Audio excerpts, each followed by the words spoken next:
1970s के दशक में कुछ एस्ट्रोनॉमर्स एक्सरेज की मदद से यूनिवर्स को सभी डायरेक्शन से स्कैन कर रहे थे। तभी उस स्कैनिंग के दौरान उनके हाथ एक ऐसी चीज लगी जिसे देख पूरी स्पेस कम्युनिटी हक्की बक्की रह गई। उन्होंने ये ऑब्जर्व किया, हमारे अपने सोलर सिस्टम के चारों ओर 1000 लाइट ईयर्स दूर दूर तक मैटर है ही नहीं, बल्कि एक ऐसा विशाल सा वॉइड है जिसमें पिछले 14 मिलियन सालों में एक स्टार तक फॉर्म नहीं हुआ है। Yes, that's true and that's kind of weird. I mean, जहां पर हर 2 लाइट ईयर में एक स्टार जन्म लेता है, वहीं यहां पर दूर दूर तक कोई स्टार फॉर्मेशन का नामो निशान ही नहीं है। एंड हेंस वैज्ञानिकों ने यह अनुमान लगाया कि हमारी पृथ्वी, हमारा एंटायर सोलर सिस्टम एक बबल के अंदर कैद है, जिस बबल को उन्होंने नाम दिया द लोकल बबल। इस पर और रिसर्च करने के बाद यह पता चला कि आज पृथ्वी पर जो भी लाइफ पॉसिबल हो पाई है, टेक्नोलॉजिकल एडवांसमेंट्स पॉसिबल हो पाए हैं, वो भी इसी बबल की देन है। पर आखिर कैसे? और आखिर कैसे ये बबल फॉर्म हुआ और कैसे हम इस बबल के अंदर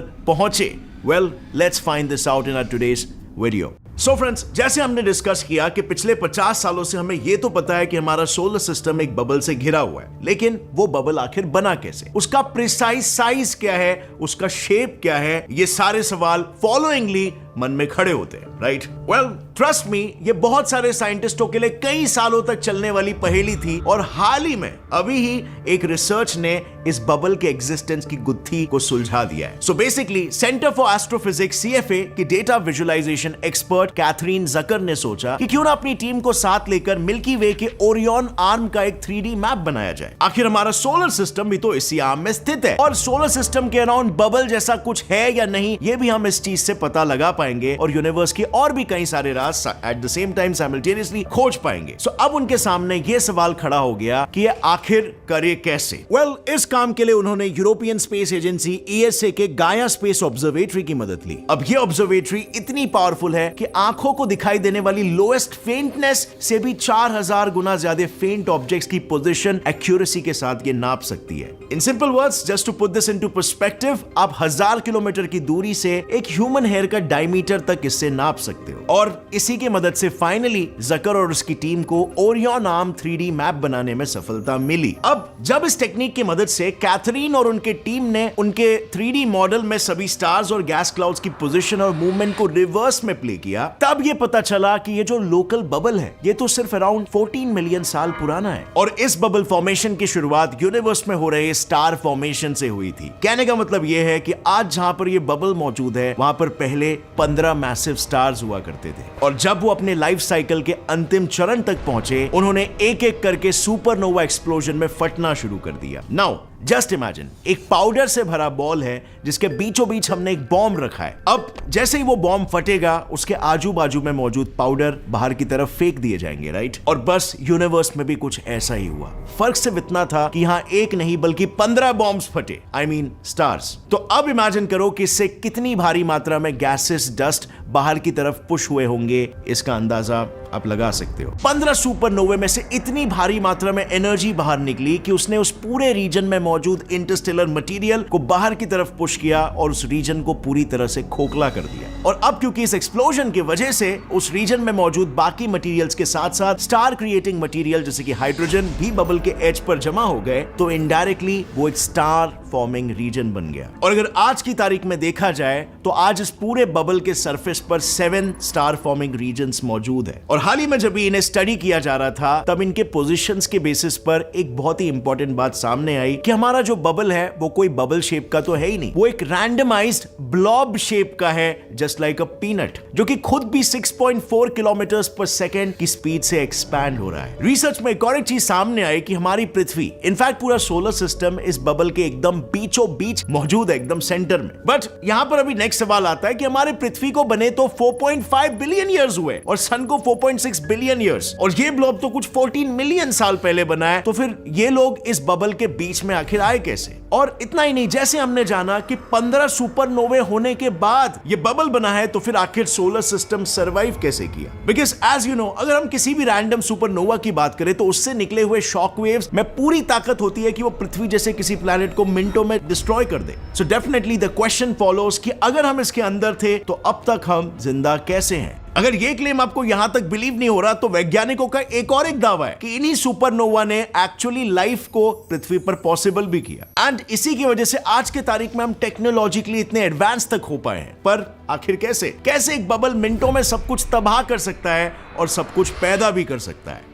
सब कुछ कंफ्यूजिंग सा लग रहा है, right? This is the beauty of nature. आइए एक एक सवालों के जवाब मैं आपको देता हूं। फ्रेंड्स, अगर सबसे पहले हम सन के पोजीशन की बात करें तो देखो, इट्स जस्ट अ कोइंसिडेंस। हमारा सोलर सिस्टम पहले से इसके अंदर नहीं है, बल्कि वो हमारी गैलेक्सी मिल्की वे का चक्कर काटते काटते इसके अंदर आ फंसा है। और सिर्फ अपना सोलर सिस्टम ही नहीं, बल्कि ऐसे और भी कई स्टार्स है जो इस बबल के थ्रू गैलेक्सी के अराउंड घूम रहे हैं। इसका मतलब ये हुआ कि इस रीजन में से चीजें अंदर बाहर हो सकती है, लेकिन स्टार फॉर्मिंग मैटर ना होने के कारण कोई स्टार्स इसमें फॉर्म नहीं हो सकते। चलो पहले सवाल का तो जवाब आपको पता चल गया। अब बढ़ते हैं हमारे अगले सवाल की ओर। आखिर कैसे हम इस एक्सप्लोजन से बच गए? सुपरनोवा, यहां पर 15 सुपरनोवे से कोई बच सकता है क्या?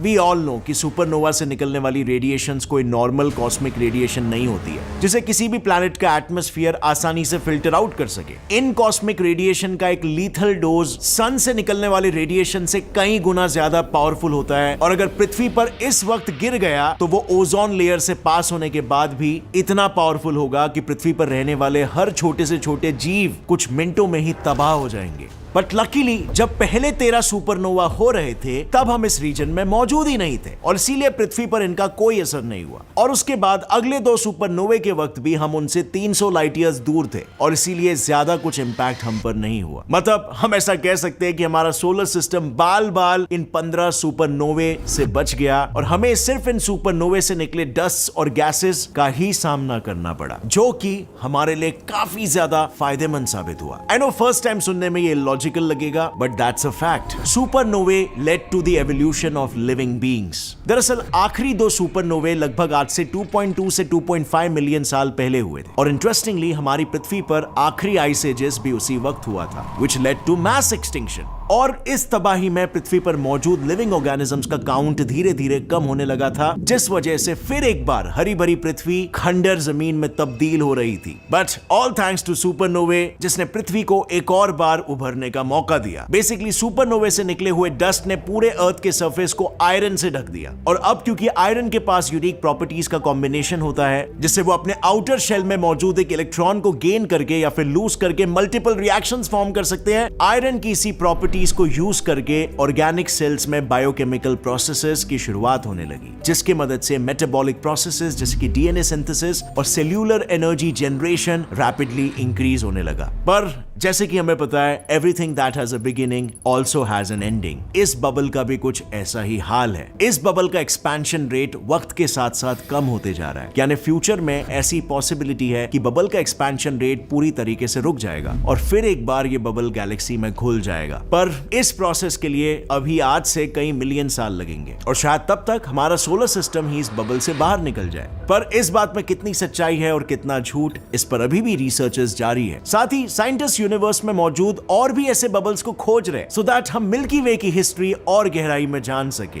लेकिन फ्रेंड्स, अब आता है कहानी में एक ट्विस्ट। मिल्की वे में ऐसे और 3 बबल्स मौजूद है, लूप 1, लूप 2 और लूप 3। इनफैक्ट लूप 1 बबल और लोकल बबल यानी हमारा बबल एक दूसरे से एक टनल के जरिए इंटरकनेक्टेड है, जिस टनल को लूपस टनल भी कहा जाता है। अब यहाँ पर सोचने वाली बात यह है कि क्या ये दोनों बबल्स आपस में हुए इंटरैक्शन की वजह से कनेक्ट हुए हैं, या फिर ये एक ही बबल है जो अभी 2 पार्ट्स में डिवाइड हो रहा है? आपकी इस पर क्या राय है? लिखिए अपना जवाब नीचे कमेंट सेक्शन में। और अगर इस वीडियो से आपको कुछ भी नया सीखने मिला तो एक लाइक जरूर ठोकना। Gets it fly science channel को अभी सब्सक्राइब करो और बेल नोटिफिकेशन दबाओ, ताकि आगे आने वाली ऐसी इंटरेस्टिंग और इंफॉर्मेटिव वीडियोस आप कभी भी मिस ना कर सको। See you next time friends. As always, stay curious, keep learning and keep growing. जय हिंद।